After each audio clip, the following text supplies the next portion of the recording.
namashumi ayisihlanu nane. Ikhulu namashumi amahlanu nane. 164. Inkosi kusisa ukuphakama kwenhlangano. Amen.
Mandela,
isahluko sokuqala.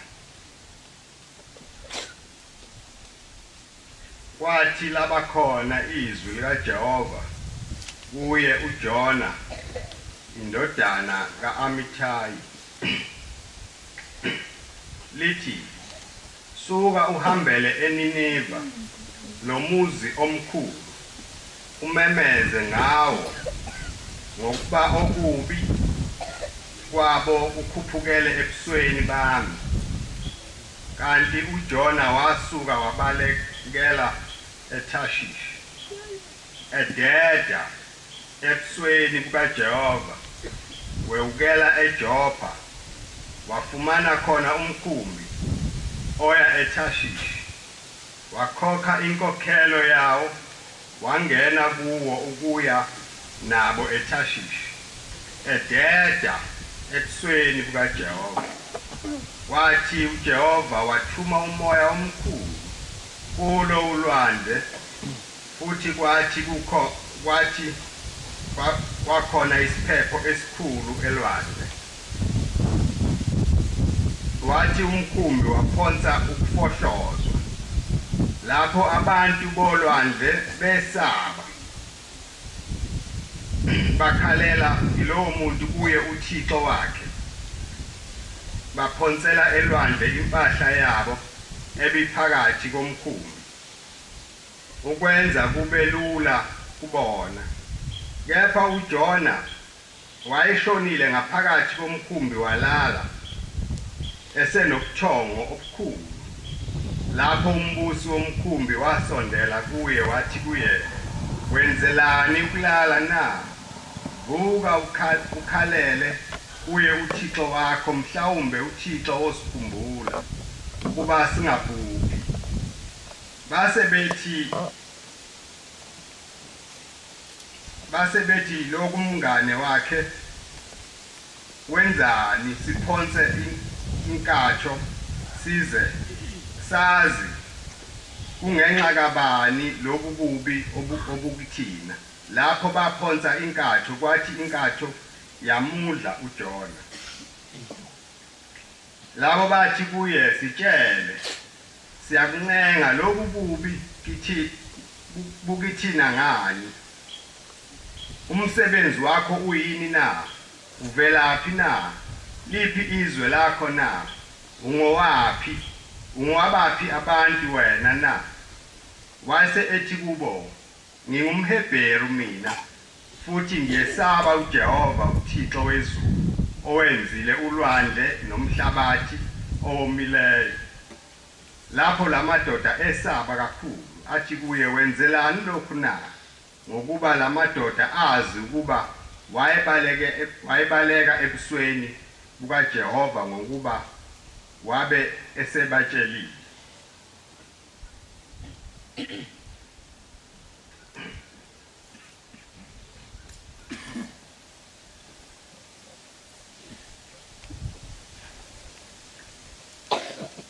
Njengoba silapha kulomhlangano kaJulayi,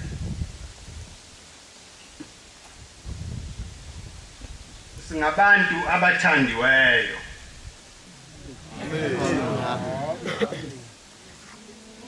Singabantu uNkulunkulu abakhethile ukuba babe khona kule ndawo sizokhonza uNkulunkulu ngokwezimiso zakhe zokuba uma kuyile nyanga abantu bahlangane bamdumise bamkhonze. uNkulunkulu ke uma ekhonzwa ukhonzwa ngemiyalo yakhe nangezindlela zakhe, akakhonzwa ngezindlela zabantu. uNkulunkulu ke esimlandelayo wathuma uShembe ukuba azosifundisa ukuthi ufuna simkhonze kanjani. Nempela ke phakathi kwethu abanye bazelwe kuloku kukholwa abanye bazitholele bona khona abanye oyise mkhulu babe kukholo ukukholwa abanye oyise babe kukholo ukukholwa wathi mawushembe ekhuluma phakathi kwabo bamuzwa bamlalela bavuma ukumlandela le ndlela kaShembe ayifani neindlela eziningi ezikhona emhlabeni zabo nje abantu abathi bafuna uNkulunkulu indlela elikhuni inezinto ezikhuni kakhulu ezibehlulayo abantu abaningi abanye bayayithanda ukuba phakathi kwethu kodwa uyathi mayezwa ixoxelwa abese shawa uvalo abone ukuthi angizukwazi ukugcina lokhu nalokhu abese esaba kepha nina uNkulunkulu uniphile isibindi sokumelana nezinto eziningi zomhlaba nilandele yena ngoba lokhu kubani belana akusikho okwenu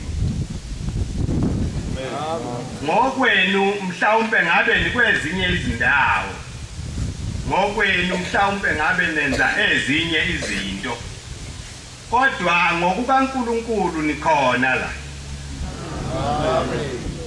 ngoba uNkulunkulu ungenile ngaphakathi kweinhliziyo zenu wanabela lokhu abanye angababelanga khona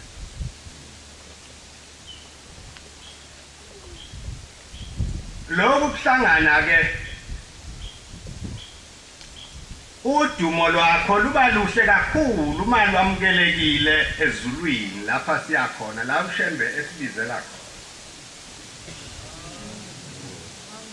lungabatshazwa abantu bomhlaba lubatshazwe mhlawumbe namaphephandaba bese liphenduka lube yinto yasemhlabeni yokuba sibuthane nje ngoba uShembe wakha into enkulu yokuba abantu babuthane ngesikhathi esithize bese kuphenduka ke lokho kuhlangana kwabo kube yijadu lasemhlabeni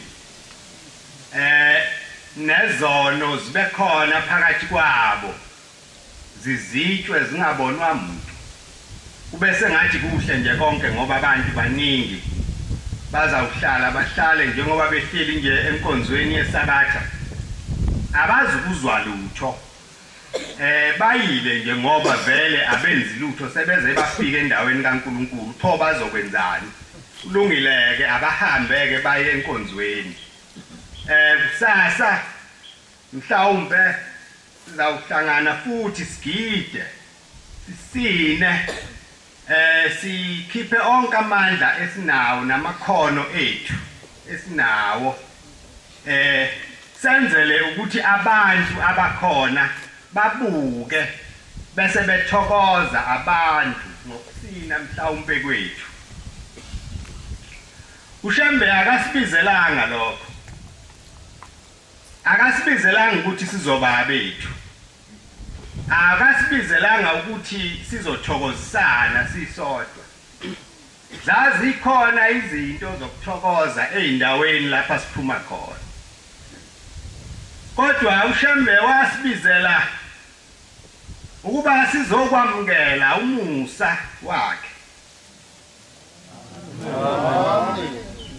wasibizela ukuzosibeka endleleni yokuba ngomhla kuphela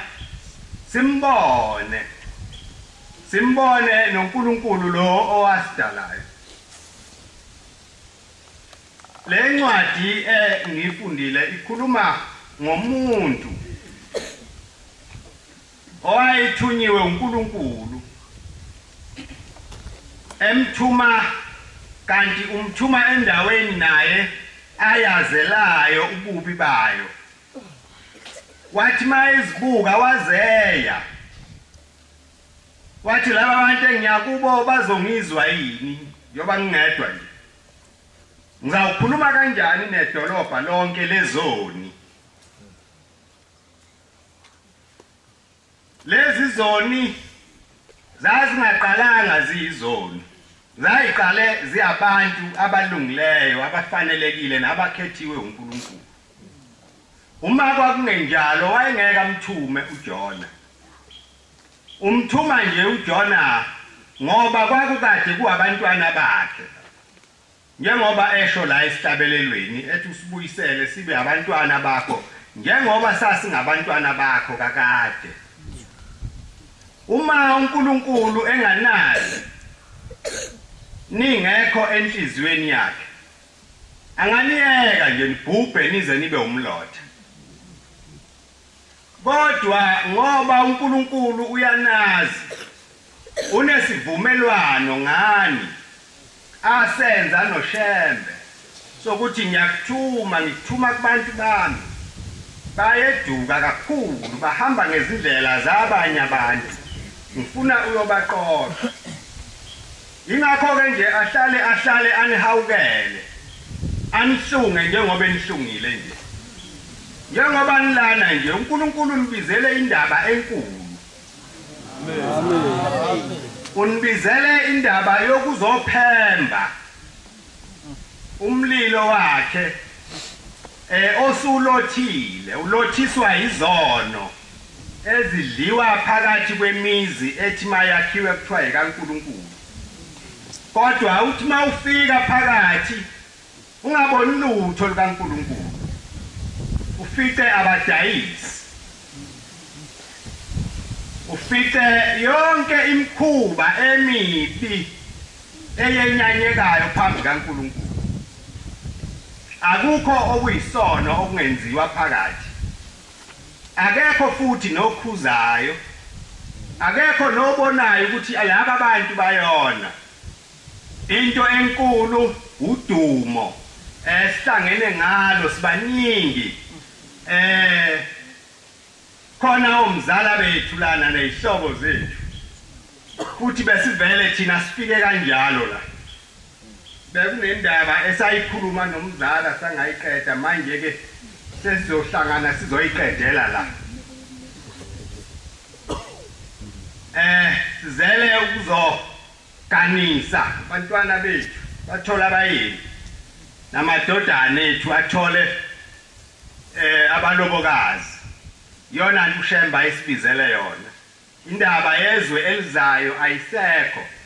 Yahamba naye uShembe lowo. Thina sinezinto zethu esizikhonzile nesizithandayo. Okufanele uma sihlangene la sizenze izona ezinkulu kunalokhu okushiwoyo. Lona lelizwi okuthiwa sililalele izulani bazuzani abalilalelayo. Laba abalilalelayo bona batholani. Ngani nangu nosibanibani ngiyambona owenza sengathi uyaliza lelizwi kodwa akanakho ukuthi nokuthi mina enginakho. Ingqondo yabantu leyo basemhlabeni uma bebuthene bebaningi bayababukane bona abaze bayibuka into ababizelwe yona. Bayincosana kakhulu kulesi sikhathi esikusona. Abantu abaye bazikhathaze ngendaba yokufuna indaba kaNkulunkulu. Imvama yethu sibuka okwethu. Imvama yethu amehlo ethu ayathengeka kalula ngenzuzo yasemhlabeni. Bese size silibala na ukuthi le ingubo esiyembethe akusiyo ingubo yenzuzo yasemhlabeni. Kuyadabukisa kakhulu ukuthola ukuthi abantu abasayazi nengubo emhlophe ukuthi yayiqokelwani. Angazi noma kufanele yini bakhunjuzwe. Ngoba thina sikhulele ngubo ingangeni ebhasini. Ingubo emhlophe yayingaligibeli ibhasi.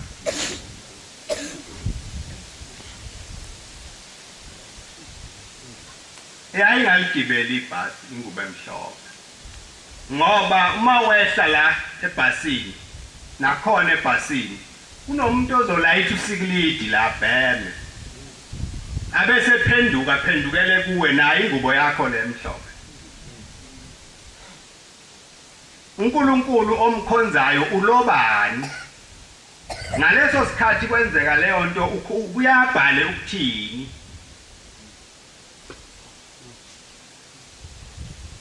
Buyani msani ukubaleka endaweni kaNkulunkulu. Amen. Msani ukumlingisa lo muntu esifunde ngaye owathi mayethunywa kwenye indawo yena wakhetha eyakhe ukuthi ngizoya ekweyami indawo. Wayenziwa uvalo ngeyena esaba uma phambi kwabantu abaningi abatshele iqiniso. Likhona icala phakathi kwethu sonke njengoba sila.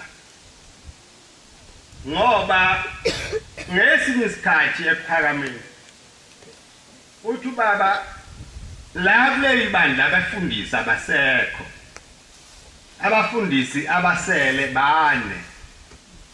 Sithe siyabagcoba abefundisi bafa. Ngalesi sikhathi kwakusele uNkwanyana noMbatha noNhlengethwa ngithi noMtshali bona babekho. Uthi ke ngokwami wonke umuntu okhona la akabe umfundisi. Ikhulumeni indaba kaShembe abantu bayazi. Nakhona lana phakathi kwethu ukhona umthwalo wokuba sonke sibe abakhokheli. Sikhokhelane ngabanye. Uma sihleli noma phi la sikhona, uma siphakathi komzi kaNkulunkulu sikhumbuzane ukuthi uNkulunkulu uyakufuna lokho, uNkulunkulu akakufuni lokho. Nabantwana bethu sibafundise okunjalo. Ungabavumeli abantwana bakho beze endaweni kaNkulunkulu bese befika beyinto engamukelekile kuleyo ndawo. Noma sebefikile ungabazi ukuthi benzani la bekhona. Ngoba uma ithi incwadi uma ungayifundisanga indodakazi yakho isono siyobizwa phezu kwakho. Nendodana yakho uma ungayifundisanga isono sobizwa phezu kwakho. Manje ke ubani ke phakathi kwethu ongenawo umsebenzi ofana nomuntu ogcotshiweyo.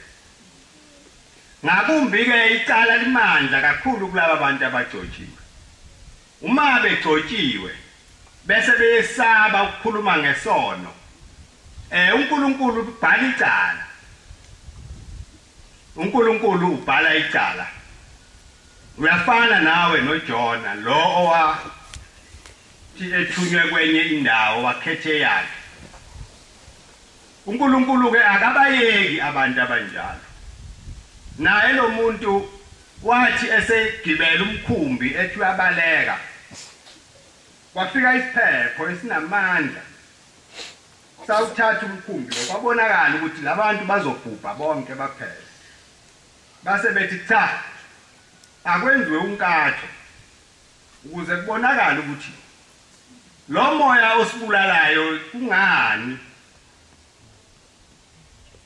Bathi mase belwenza ke unkatho kwase kutholakala ukuthi luyamdla uJona.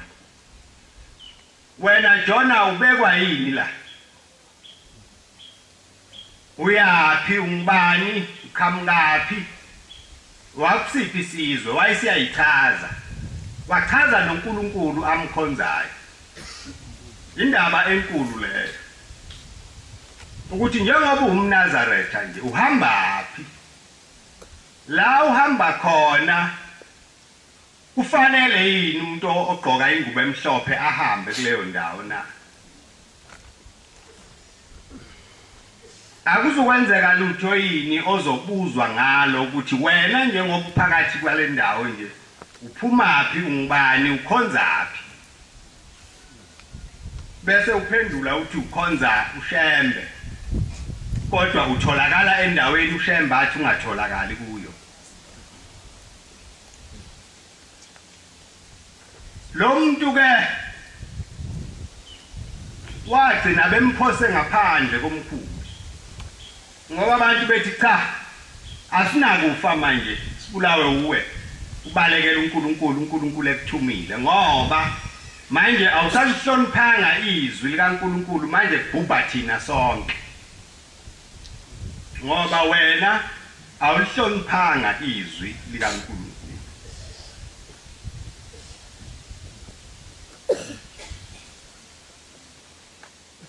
Kuyasinda ke ukuhlonipha izwi likaNkulunkulu.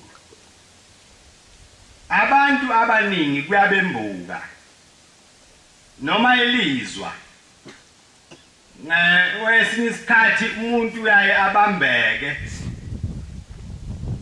abone lokhu nalokhu okuzomphunyuka kunokugcina izwi likaNkulunkulu.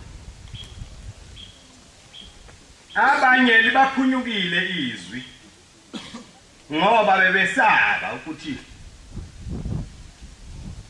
ma ngilalela lelizwi elikhulumayo likaNkulunkulu angisezi kuba lutho.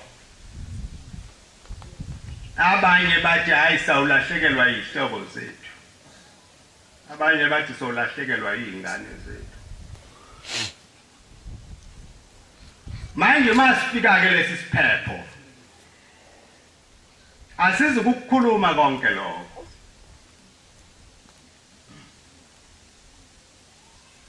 uJona ke wathi mase bemphosile emanzini ethi ubalekela izwi likaNkulunkulu ngoba izwi likaNkulunkulu alibalekelwe noma uyathanda ukulibalekela uzawugcina uhlele obala uzawubonwa nje izwe lonke ukuthi lo unje ubebalekela izwi likaNkulunkulu.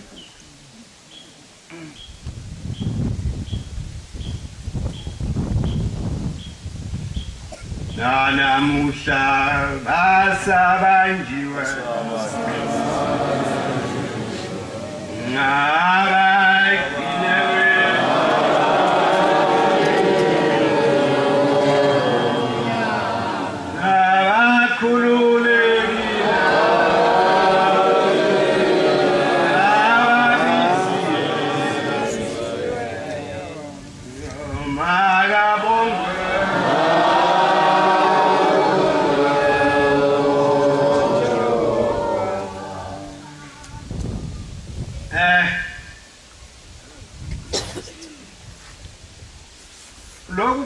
kwenu ngiyaphinda ngithi ningakwenzi okweni. Amen. Uhambeni ngendlela umnikazi wakho anifundisa yona. Ayikho indlela yokwenza kubelula ngoba asazi ukuthi mase kulula kuzosiyisa yini lapho athi sohlangana khona naye.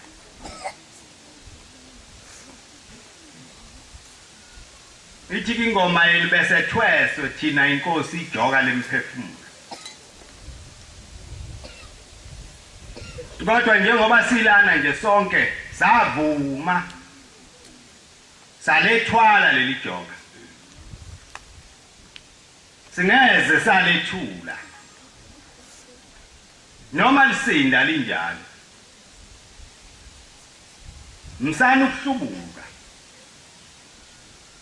Abantu bayekuthi makukhulunywa ngomuntu ohlubukile bacabanga umuntu ongayembethi ingubo emhlophe. Cha, baningi abantu abahlubukayo bembethi ingubo emhlophe. Uthi mawufika kuye uthola ukuthi konke okukhulunywayo nokushiwoyo phakathi kwaloku kuhamba yena akahambisani nakho. Kodwa ukhona lapha phakathi kwethu wembethe yona le ngubo. Omnye agcine engasathandi uma kukhulunywa ngezono. Athi hawu umthetho wakhe lo mfundisi noma lo mshumayeli. Mayeke wangibona nje ngisenkonzweni useza ukukhuluma ngalento. Kanti cha. Ithi incwadi ngiyawuthuma kini. Owakini ofana nani. Akhulume ulimi lweni kodwa ke ungakulaleli lokhu akushoyo unecala. Ngakho ke uma umuntu bekiwe phambi kwabantu kuthiwa akakhulume ngezono zabo, akusho ukuthi akaza ngakhuluma nengesono esidla yena, ngoba isono asikhethi. Isono asazi ukuthi khona umfundisi, asazi isono ukuthi khona umkhokheli, nomkhokheli siyambamba, namakhosi siyawabamba isono, nabaphathi namadoda namakhosikazi wonke umuntu. Kodwa uma kuthiwa imali phambi kwabantu bakaNkulunkulu batshele nangazo lezi ezikwehlulayo ukuze basindiswe bona, bangangeni odakeni, bangangeni emlilweni, bangalahlwa.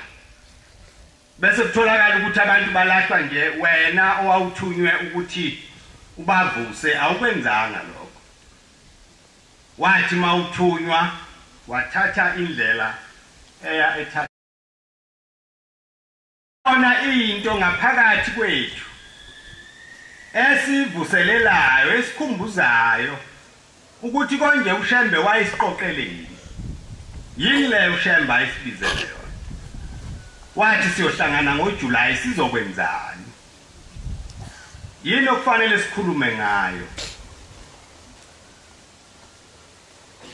Ngoba abantu abangajwayeli ukusondela endaweni kaNkulunkulu, isono siyabeba. Acabanga ukuthi yena usaphelele usengumNazaretha, kanti cha, usewukudla kwesono. Khona insizwa ubaba ayikhuluma ngayo, ukuthi wayifica khona la eNazaretha. Le insizwa uyise kwakumuntu okholwayo kulo leli bandla.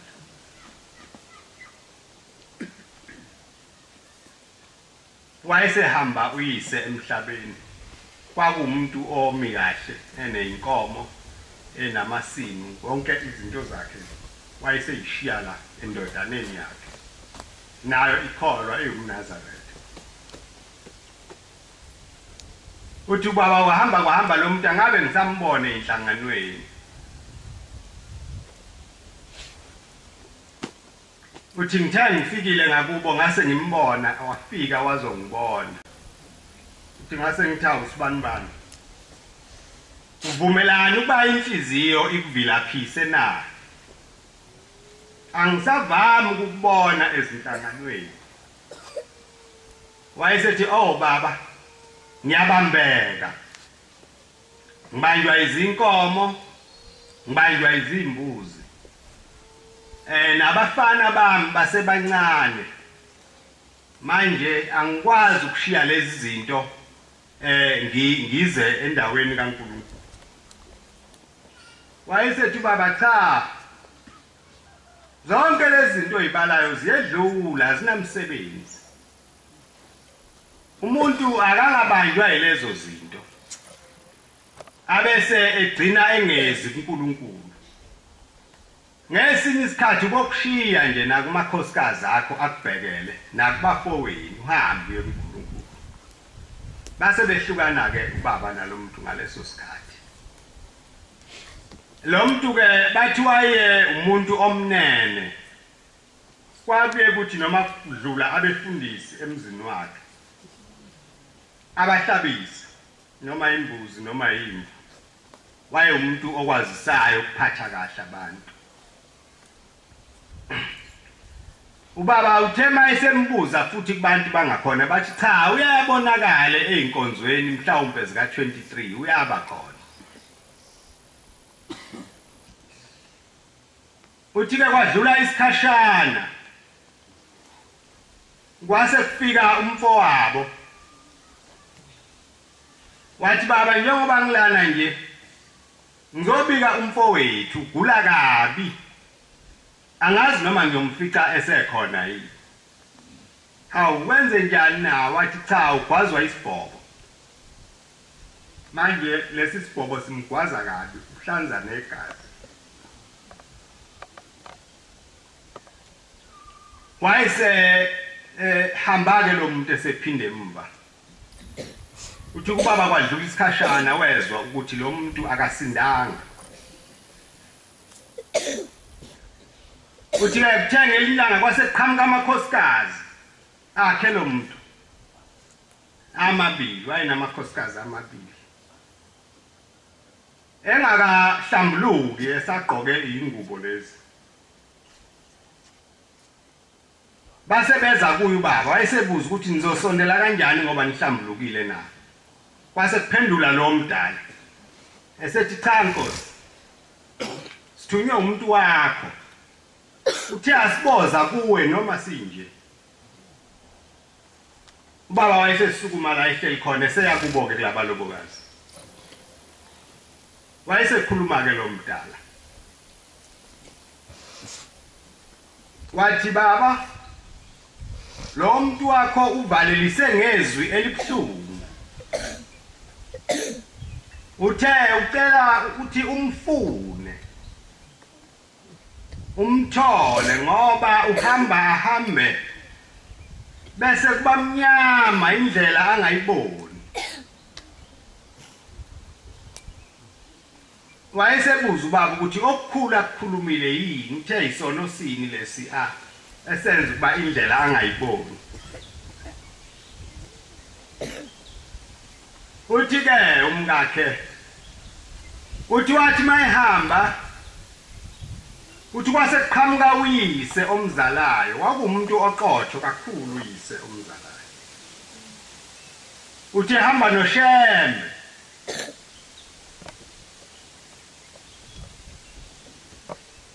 mabefika phambi kwakhe kwasekukhuluma uyise wayesethi wena awuzungena phakathi kwethu ngoba wangayihloniphi imizi yabanye abantu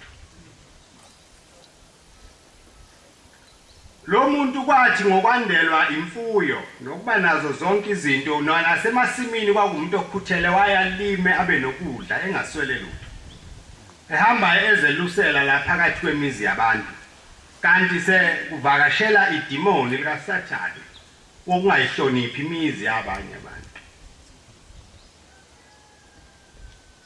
uthi ke waqhamuka phambi kwalabo abantu basezulwini engcolile buso bakhe benyanyeka kukhona ukungcola okwehla ebusweni bakhe wazibona naye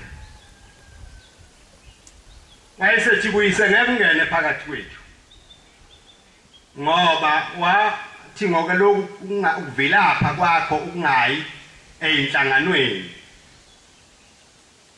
awabu sayihloniphi imizi yabanye abantu kungakho ke sihlangene la sihlanganele ukuzokhumbuzana ukuthi thina singabantwana bakabani ubaba wethu yini ayithanda ubaba wethu yini ayengayithandi asihlanganele la ukuzokhuluma zonke izindaba ezingenamsebenzi namanga isono esikhulu esiphakathi kwamaNazaretha amanga abantu abembatha ingubo emhlophe bembethwe idimoni elibi lokukhuluma izinto eziningi ezingesilo iqiniso nabangazazi nje akhulume umuntu azajuluke athi wathi babilanga mawuthi ambuza ukuthi wake wambona yini azambone nje sibonakalisweni akhuluma umuntu indaba enkulu engafanele ukukhulunywa uye okungafanele ikhulunywe uye akhulume nangezindlu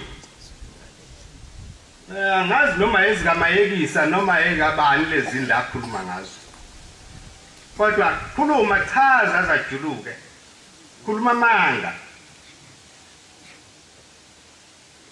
uNkulunkulu sengathi angasikhumbula ke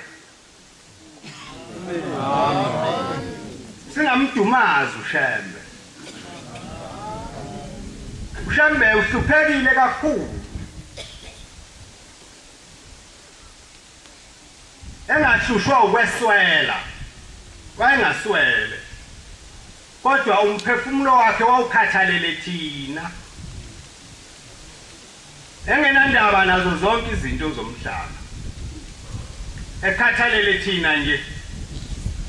Efisa sengathi njengoba siteli ngesibahle sigqoka ingubo emhlophe, sengathi ngabe sonke isikhathi sihlala sinje. Singamhlubuki. Singathathi izinto asifundisile zona sithi ziyize. Singasho ukuthi kuncane lokho. Ngakwephula nje. Ngoba uSathane uyangena phakathi kwabantu abanjengathi kanje. Ahambe ngqongqoze inhlizweni zethu. Eqomisa.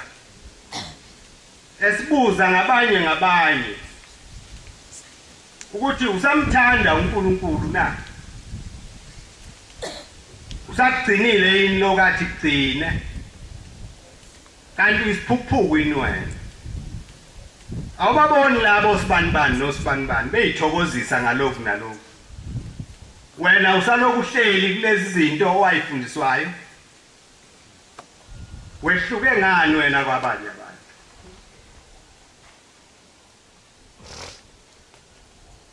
Kuba ke inhlanhla yalabo nalabo abakuhlakaniphele ukubona ukuthi sengingena engozini.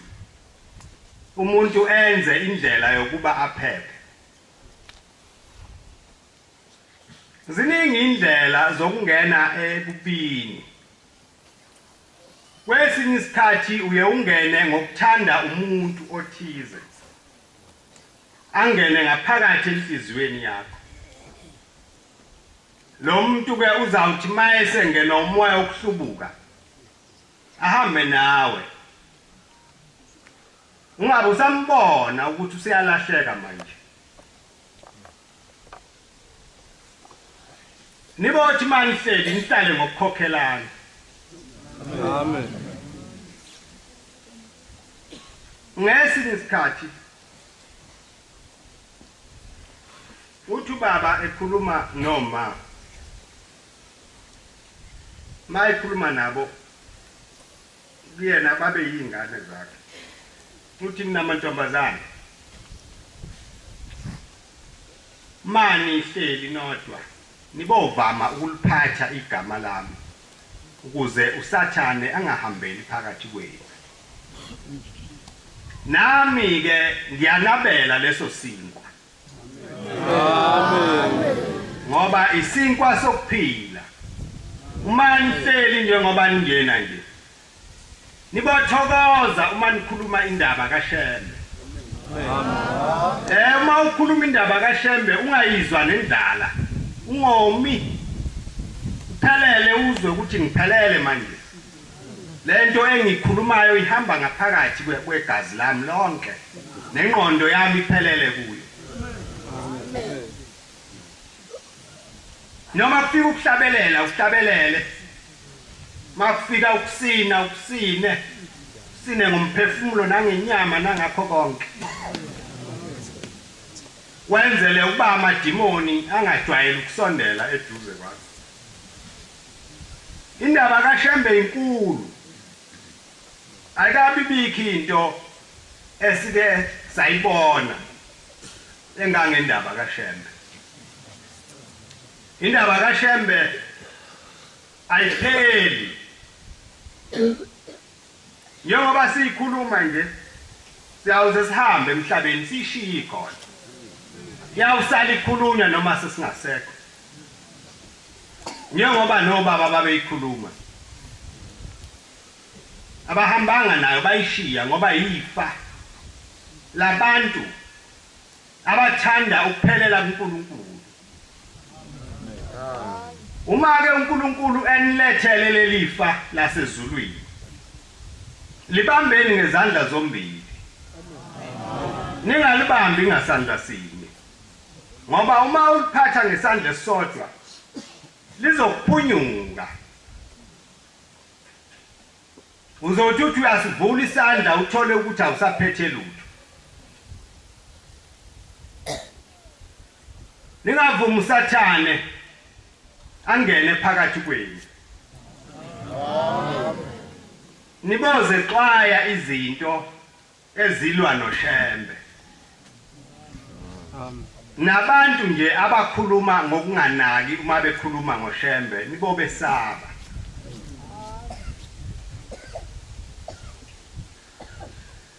Ushembe akalingani nalutho.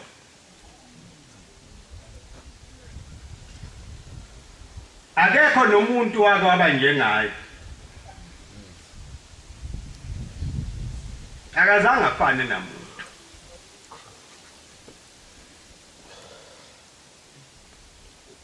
Uthi wangibiza Nkosi ngezwi lakho. Ngasuka ngakulandela. Ngashiya konke.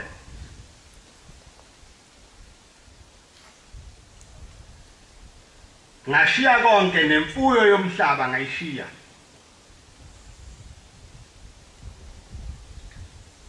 Lokhu kuhamba kwasekuphakameni. Sekuneyinsuku eziningi kukhona.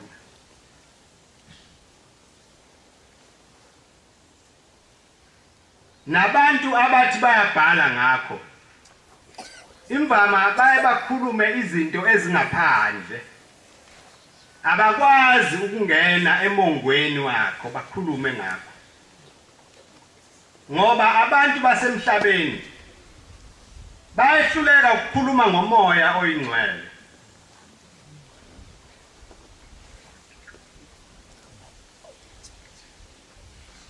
Ukukholwa kwabo kulula. Ukukholwa kwabo kuhamba nokungabaza ngaso sonke isikhathi. Wathi mawushembe ephikisa abantu ngezwi phakathi kwabo. Bathi uphethe isalamusi. Akekho kodwa wake wasibona lesisalamusi. Nowake wathi mephuceni nasi. Sibone ukuthi uzokwazi ukubathandazela abantu baphila akekho. Abantu ke labo basemhlabeni. Into kaNkulunkulu abaze bayibona ngamehlo aphelele. Ngoba iyinto ejulile, ecashile.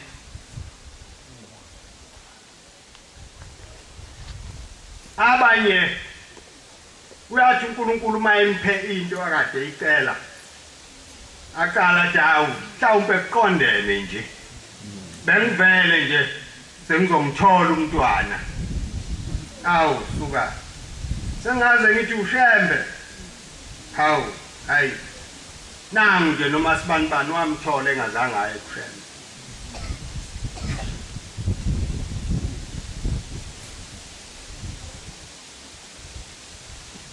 Ushembe wayephethe yonke into yasezulwini. Akancintshwanga lutho ezulwini, wanikwa konke.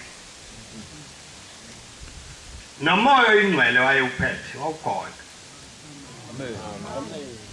Kwakukhona isikhathi esiphambili la ubaba mkhulu ukwakuthi abantu mabe sentabeni yasenhlangakazi. Athi namhla kuzoba khona inkonzo yokuthula. Bakhuphuke bonke abantu bayentabeni. Fike kuhlale kulindwe njengoba bayazi abantu abake babona ngesikhathi kuseneyiguli ukuthi kwakulindwa kanjani. Kwake kuhlale kanjalo nje. Abese abemukelisa lo moya oyingcwele. Abanye bawubone, abanye bangawuboni.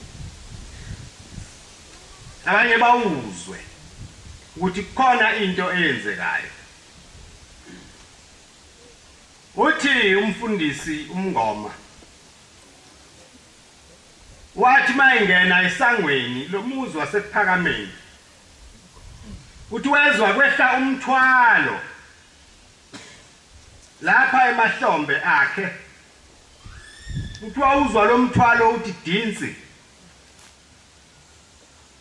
Wembuka wabona ukuthi sonke lesisikhathi ngihamba ngithi ngiyaphila nje bengithwele umthwalo osindayo uthi kodwa wathi mayingena kuleli sango lalomzi wawuzwa lomthwalo wehla emahlombe akhe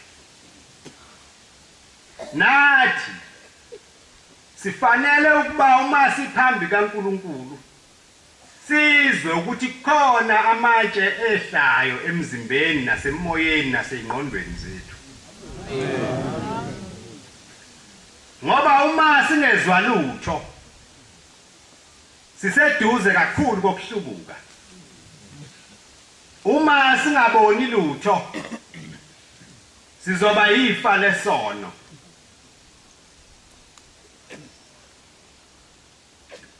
uNkulunkulu kufanele simuzwe nephunga lakhe silizwe ukuthi leli phunga elikhona elokungcwele amen abantu abamaNazaretha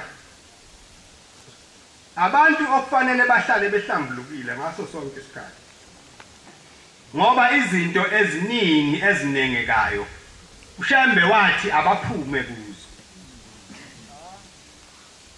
uma uzizwa ukuthi awuhlambulukile ubozibuza ukuthi ngihambephi nginyathelephi uma uzwa kunamaphungana angemahle asondele eduze kwakho uzibuze ukuthi unyawo lwami linyathelephi bengihamba endaweni enjani ulimi lwami likhulume kanjani izizindlo zakho usoleni noma ufikelwa ukusola ungabomsola uShembe ungamsola uNkulunkulu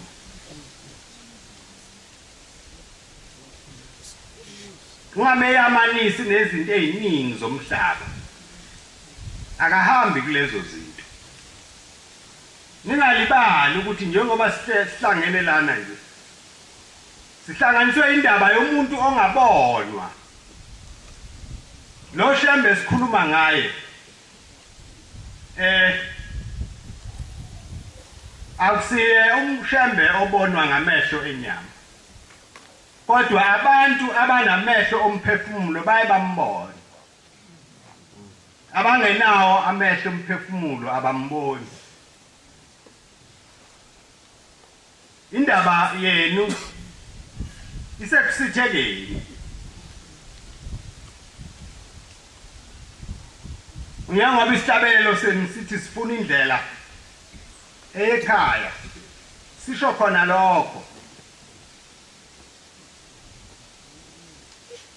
sisho khona lokho sithi sisihlabelela lesihlabelelo sibe sikhona la sembethe yona ingubo emhlophe yakho uShembe kodwa sithi sifuna indlela ekhaya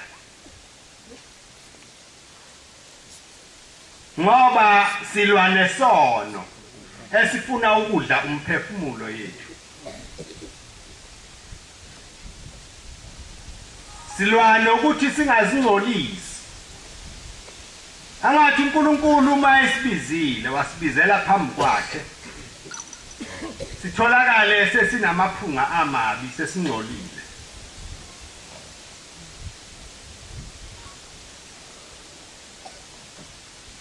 umkhokheli lo oyingcwele ahlale ekhona ngaphakathi kwethu amen akhokhele nomaphi noma uhamba wedwa noma usehlane noma usendaweni enjani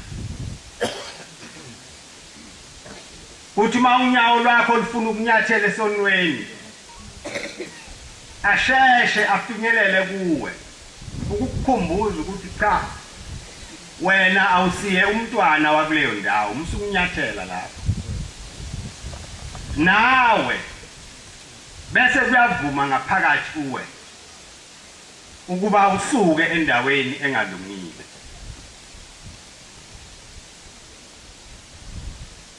singahlangani kanje kanti sihlangene ngokukhohlisana sihlangene ngokuzokwakha udumo olungekho sihlangene ngokuzokwakha udumo olungalotshiwe ezulwini uNkulunkulu mayisiqoqile wasibeka kanje akabe khona phakathi kwethu. Amen.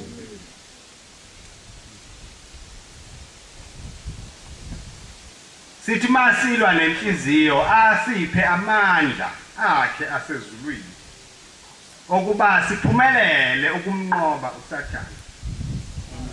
Amen.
Buthelani ixilongo Nawaiteleni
Sengathi uNkulunkulu angaziveza phakathi kwethu. Simbone. Singahambi nje abantu abasibukayo bacabanga ukuthi uNkulunkulu siyambona kanti sihamba nje ngokwethu. Ngoba sizawugcina sesiyabakhohlisa. Sawugcina sesiyabazenzisa. Sikhulume into sengathi siyayazi kanti cha, asiyazi.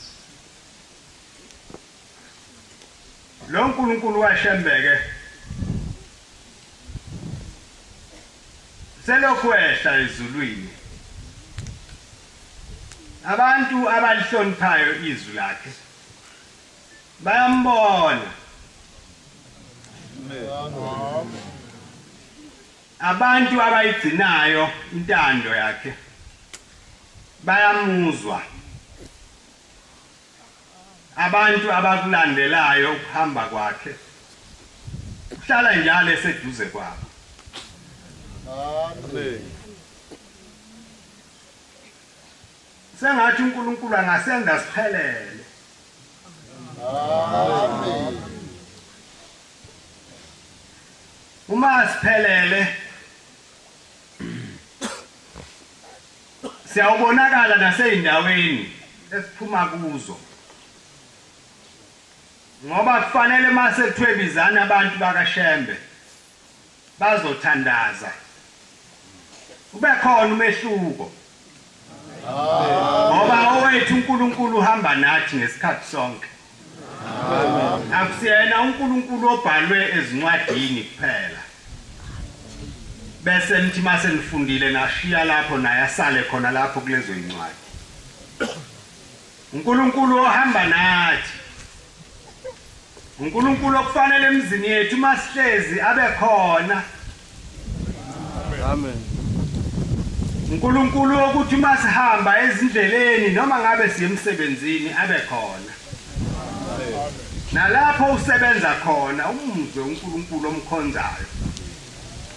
Ukuthi ukhona la ngisebenza khona. Kunabantu abasebenza engozini.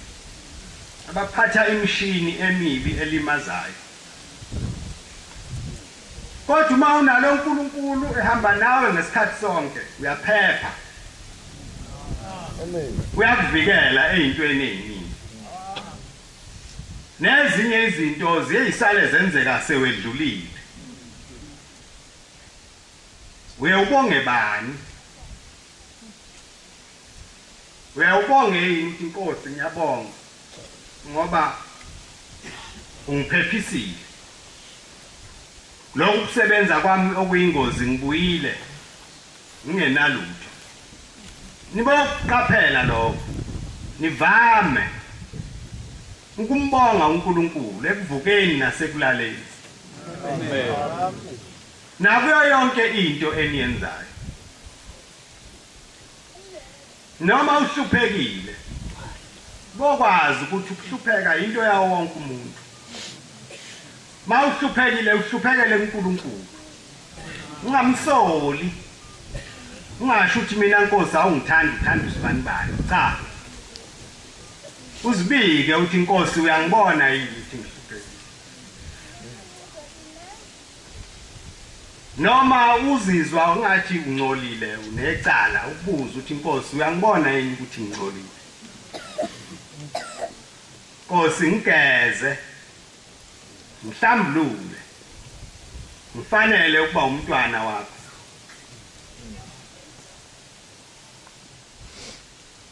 asiyubuye sibe khona esinye isikhathi esedlula lesi sikhathi esikuso sokuba sikhokhelane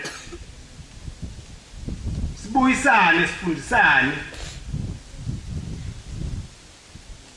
ngoba ukuphila komuntu akwaziwa uye kwaziwa uNkulunkulu masi phambi kaNkulunkulu ke engathi uNkulunkulu angasipha amandla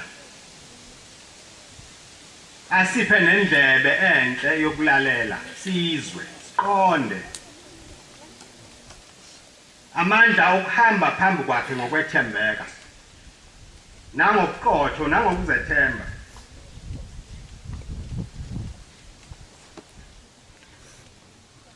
ningahlali emunywini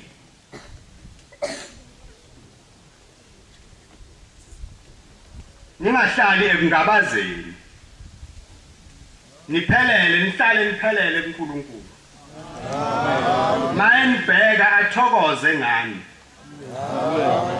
ngoba nina niyingubo yakhe yokuhloba ma uNkulunkulu efuna ukugqoka kahle abukwe wembatha nina abesephuma ayekuwo wonke amazulu akhona athi bukani naba abantwana bami engazikhethela bona abenza intando yami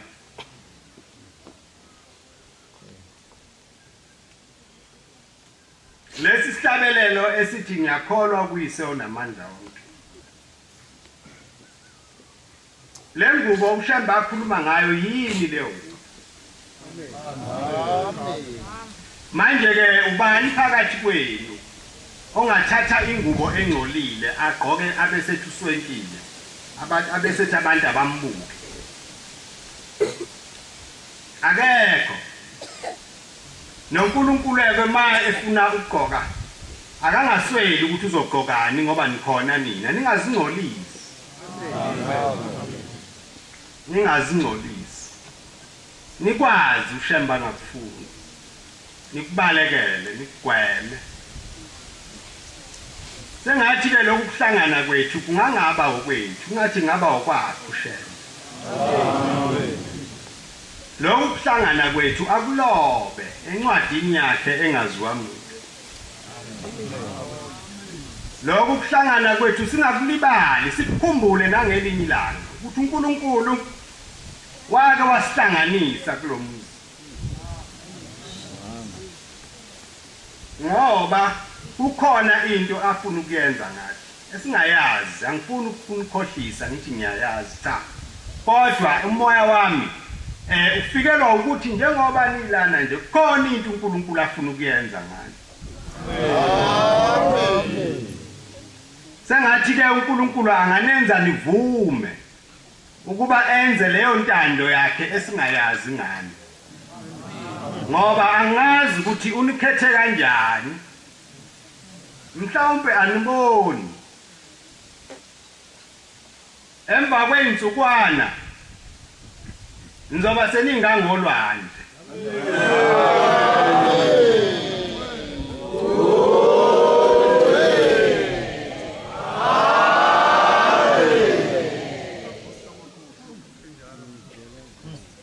kodwa ke ngiyathanda sengathi bangathi mabefika abafowenu nodadewenu laba bezayo bezwe ngani ukuthi lokhu nalokhu sithema uNkulunkulu esiqoqele lapha savumelana ngokuthi akubuyelwe kukho. Amen. Ningagajwa udumo oluzayo lunganididisi lunganixabanisi noNkulunkulu. Amen. Ningakhohlwa lutho esilikhulumayo la. Ningabi namahloni nokubashela abangekho la phakathi kwethu manje. Ngoba uNkulunkulu njengoba ngisho nje ngithi unehlusele ukuthi nina azovuselela izikhuni zomlilo wakhe ngani. Kuthwaleni ke lokhu kumthwalo osindayo kodwa kuthwaleni noma kunjalo. Amen. Akanibizanga uNkulunkulu ngoba ningcwele cha. Umkhethile nje phakathi kwabafowenu nodadewenu nobani nobani. Kodwa lokho anibizele khona nikwenze. Ningabi namahloni ningesabi. Ningalingisi lo muntu ebesifunda ngaye. Ngoba akukho ukubalekela uNkulunkulu. Njengoba esenikhethile nje unikhethile. Amen.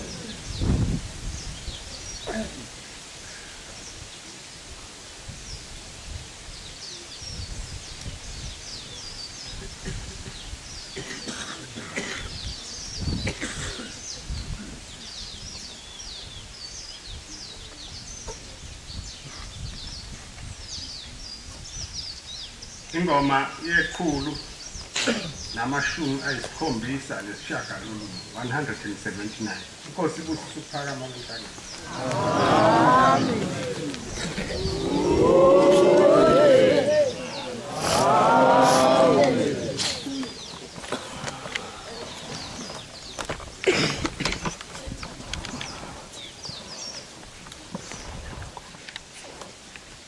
Ixoli Langa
Nkosi le inhlangano yakho.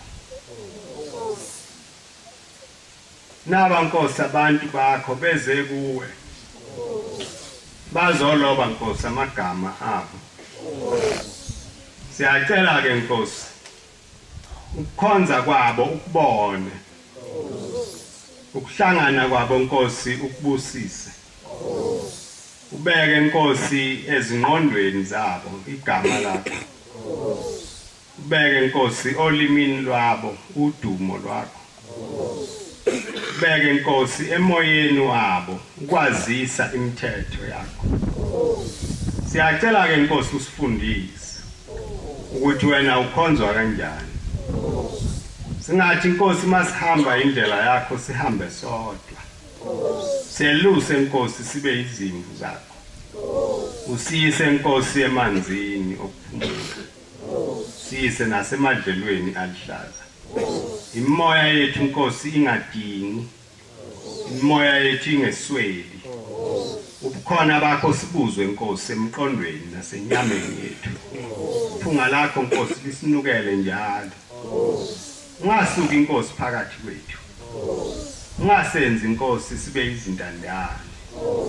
Hlala njalo Nkosi phakathi kwethu. Usivuselele, usikhokhele. Usenze Nkosi abantu bakho. Singehlulwa uSathane. Singehlulwa isono. Hambela kubantu bakho Nkosi. Ubaphe konke abakudingayo. Abanye Nkosi abanabo abantwana. Siyabacelela kuwe Nkosi ngoba wena unabantwana abaningi. Abanye Nkosi abazi ukuthi olwakusasa usuku bazawulala bedlile. Ngena ke Nkosi emabhodweni abo ube ukudla. Uba amanzi kubona. Baduduze Nkosi abadafile. Hlala nathi Nkosi yethu. Ube nomsa nothando kithi. Sikeze ezonweni zethu. Buyise iphambekweni zethu. Konke Nkosi ukuhlangana kwethu akubusiswe nguwe. Ngelakho Lord igama nanini kuze kube phakade. Amen. Ngithanda ukuphakamisa abantu abazosilekelela emsebenzini kaNkulunkulu.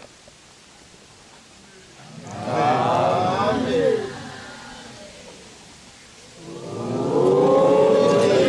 Ngilindele. Ngibanongoma. Umshumayeli uhlubukile wathatha abantu abahlukanisa phakathi bahamba nabo. Wase kusala abanye basala nethempeli manje abanamkhokheli abanamshumayeli. Ngithanda ke khona ukuphakamisa umshumayeli ozofundela abantu bakhona incwadi. Kwenzekile ke ukuthi bathi mabehamba labantu bashiye izingane ezakwaZondo zodwa. Kanti ke nalo leli thempeli lalivele ubaba mkhulu eliphembe ngabo laba bantu. Lalingekho. Ngithanda ukuphakamisa uBhekumusa Jona abe umshumayeli khona. Amen.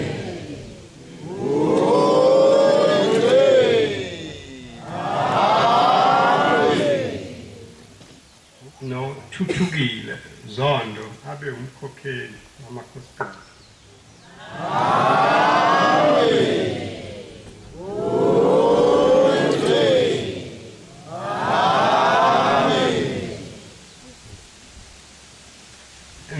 Thempeli leli eliphethwe uzindela alisenayo umkhokheli. Ngithanda ukuphakamisa usibongile Zindela akhokhela amakhosikazi.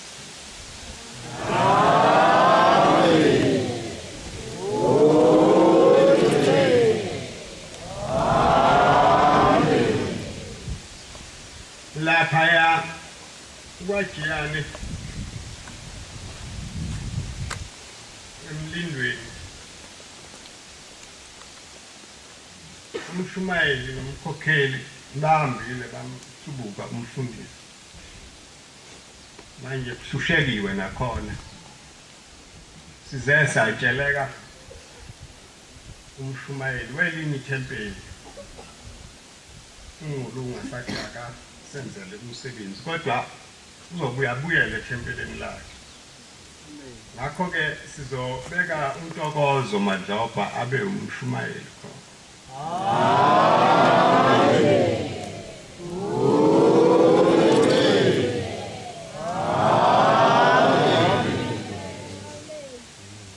Nomkhokheli wakhona uthanda ukuba bethandiwe Jona.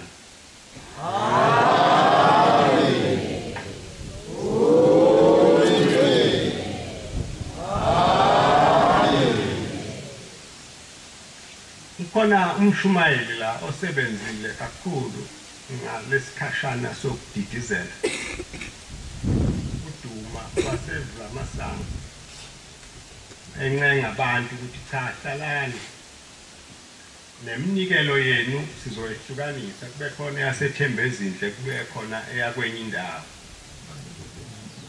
athi kuhlala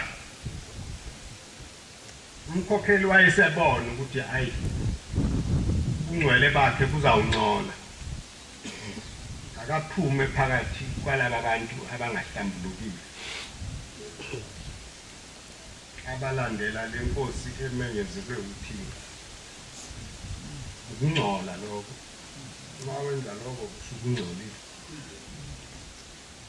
wayesethatha ke anganomthatha abantu noma khona namadoda amlandelile lo mkhokheli esefuna indawana yakhe sebabeka khona sebethi ke bazobuye bazoxosha umshumayeli lapha evula amasango kodwa ke ngithanda ukubeka uzasekhaya shinga abheke amakhosikazi lawa asevula amasango.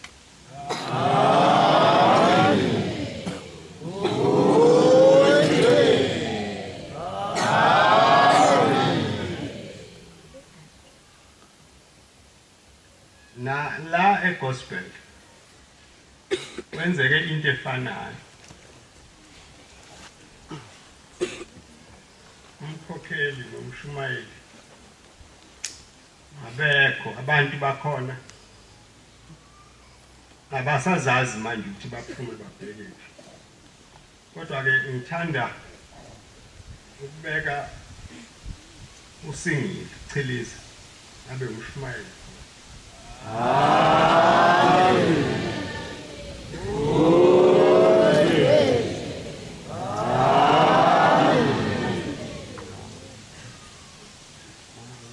Nomkhokheli Majeza wabahleli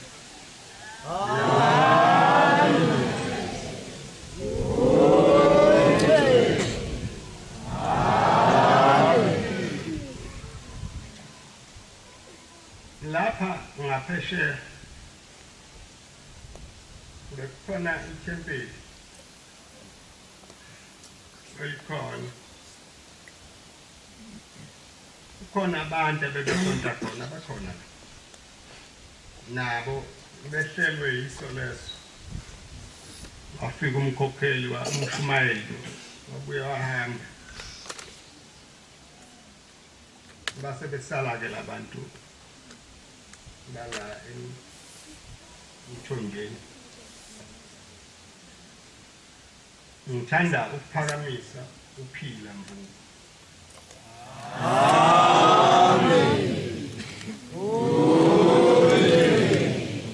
Amen. Ufikile cele.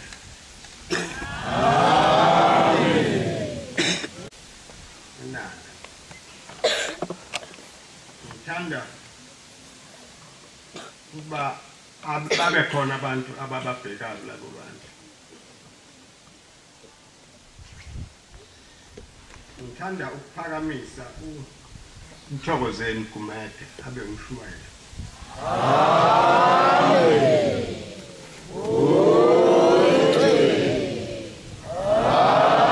Amen. amakhosikazi ke azokhokhelwa ubulelo kumele.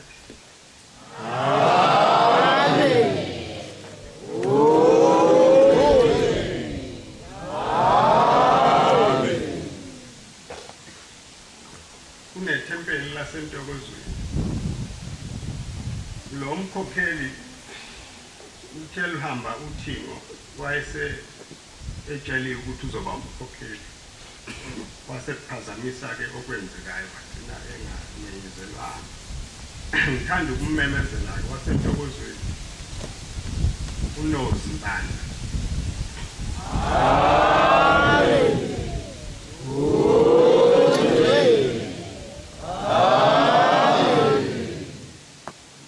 Lapha ya Ungundlo khona temple elikhona lezi insizwa ezifike la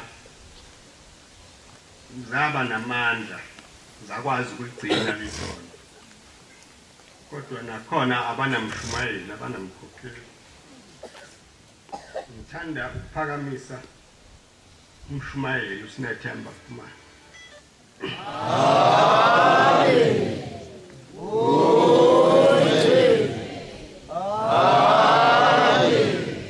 Nomkhokheli untombi kayise Shezi.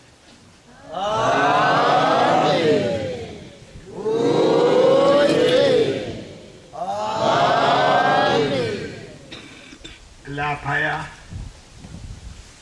umfundisi umthetho umshumayeli nakhona wahamba.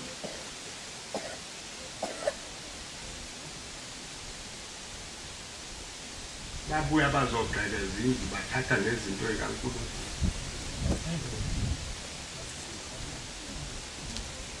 Ngithanda ukuphakamisa uFundlela Mthethwa kulelo thempeli.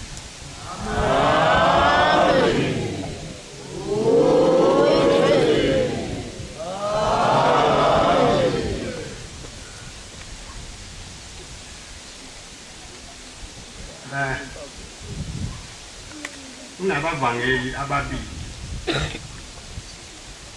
engizobaphakamisa ngoba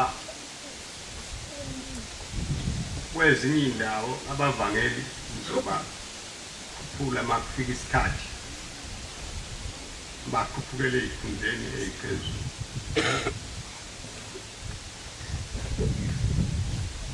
Ngapha kule ndawo yaseMzumbe kuyale ngithanda ukuthi uKathi Duma abe umvangeli wakho.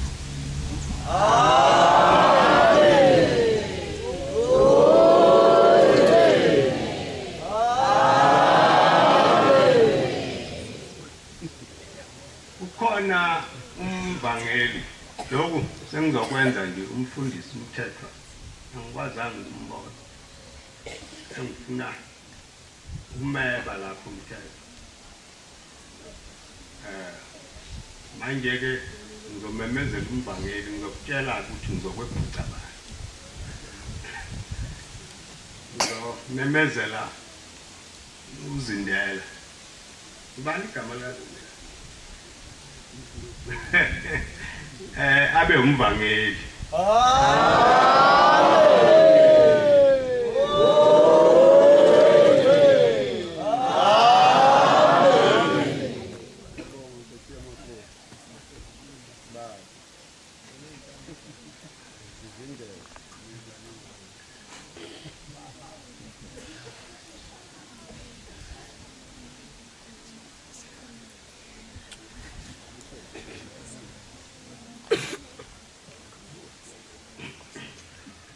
Bonke laba bantu esesibamemezele inkosi babusise.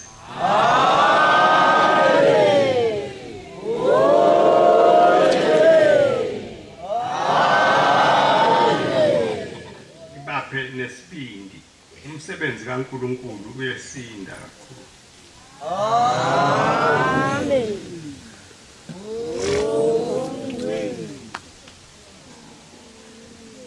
Laba ke Yaba abavangeli abefundisi bawo baletha kimi.